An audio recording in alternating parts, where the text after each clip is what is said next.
Hello everyone, this is Daniel again, and I want to do a little tutorial on iMovie. So first thing we're going to do is go down to the iMovie icon and launch it. And just so you know, iMovie, there's a few limitations. One is where you can store the project file. You can only store it to the computer that you're working on, so take that consideration. And I'll show you right now where the iMovie file goes. If you go to local storage, and there should be a folder on your computer called Movies.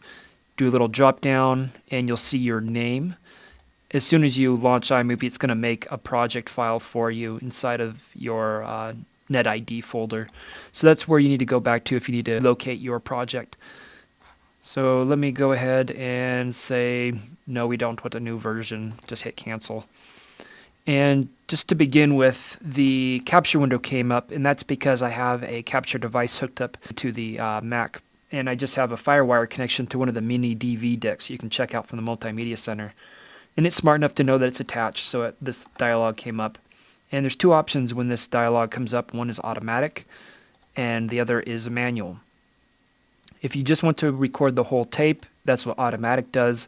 Manual, you're able to search through the footage by hitting play and rewind and find the clip that you want and prep it for importing. I'd always suggest doing it manually so you don't have to go through a bunch of footage that you don't need to later. I'm going to go ahead and hit import, and that's going to ask me where do we want to save the files. You are probably going to be better off if you save the files on the local storage drive. That doesn't get erased every time the computer logs off. If you had an external hard drive, you could also save your files there and be a little bit more secure. But for our purpose, local storage is fine. I'm going to call it iMovie Demo. Hit OK.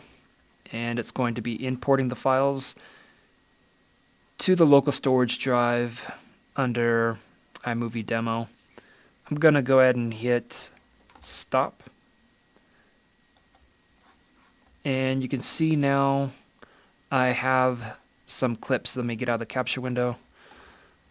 I have some clips ready to import in now to the program. They're actually in the pool of footage down below. This is where iMovie stores all the files that you've captured. You can see if I just click and drag over a section of footage, it will allow me then to bring that footage. It'll allow me to just click and drag and drop it up on the top, and this is where you assemble your program. So let me just grab a couple clips here. And now if I click at the beginning and hit spacebar, I can see it playing back in real time. iMovie sometimes starts off your project in widescreen, and for our purpose, we shot on mini DV standard definition, and it's not widescreen. If you go to File, Project Settings, or Project Properties, sorry, you can click from widescreen to 4:3. There's also some nice little features in here. You can take a look at them, but for the most part, that's all we need right now. Hit OK, and it's going to make the project the correct dimensions for the footage that I'm capturing at the moment. So at this point, I'm just going to see what I have, hit the space bar, and it will play through some of our footage. And you see it's going to go to the next shot there. So hopefully this will give you an idea in terms of how to assemble a quick little edit. Hit spacebar again, and there we go, it'll go to the next shot. There are a few nice little features up here. You can trim your clip if it isn't exactly how you want. Say, for example, you wanted a little bit more at the end of this clip here. You can always click on the trim tab on the bottom right-hand corner and extend it if it does have any to extend. It looks like this clip had nothing to extend, so I'm going to contract it just so you can see the difference. So there, I made it shorter. It's now 6.1 seconds. Same thing on the front end. You can click on the trim tab, bring it in. Now it's 5.2 seconds long. So that's a way to do a little bit of editing once you have it up in the program pane on the top. Another neat little features of iMovie that can get you getting your project looking a little bit more professional. If you go to the transitions tab, you have a few transitions you have to pick from. Cross dissolve is the most popular. I'm just going to throw a cross dissolve at the very beginning. It defaults to 0.5 seconds. I'm going to right click it, set its duration to 3 seconds, and just apply it to this transition. And from here, now it's a 3-second transition, a little bit slower. And that works, I think, for us. You can throw transitions between other clips. And, sorry, I let go of it too soon. I'm going to get rid of that one just by highlighting, hitting delete. I'm going to put a cube between these two clips. Normally I wouldn't do a cube transition, but just so you know, you do have the option of putting whatever transition you want, either between the clips or at the end of clips. So let me throw one more cross dissolve at the end just to fade it out to black to finish it off. Next thing you might want to do is titling. Hit the T tool and go to, let's just pick one here, centered. If you put it over your footage, you will have the text overlaying your footage. If you throw it at the end of your footage, let me hit spacebar, it will be on the black area behind your footage. Let me just grab and put it at the very end of the clip, and it'll make another little black video frame basically where it can play your title. You can also grab on the clip and put it at the end of a sequence, and that's just going to make a little area for you to have black text come up on a black background. And you can put credits here. Let me just do scrolling credits, for example. Let me get rid of this title first, highlight it and hit delete.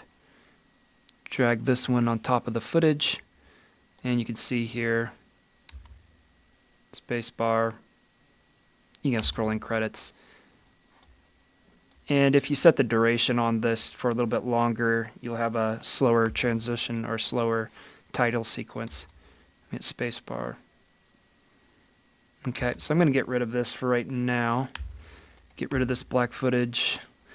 And one more thing I just want to mention on the titling, you do have the option to change your fonts, top left-hand corner. If you click on it, as you can see, you have your basic font selection here.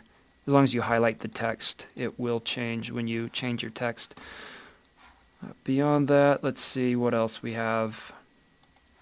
We have a little icon for photos. You're not going to be able to bring any photos unless you import them into iPhoto first. So you need to make that in your iPhoto library within iPhoto before you can bring it into iMovie. Also, they do have some sound effects, but normally what people are using with sound are actually sound audio files.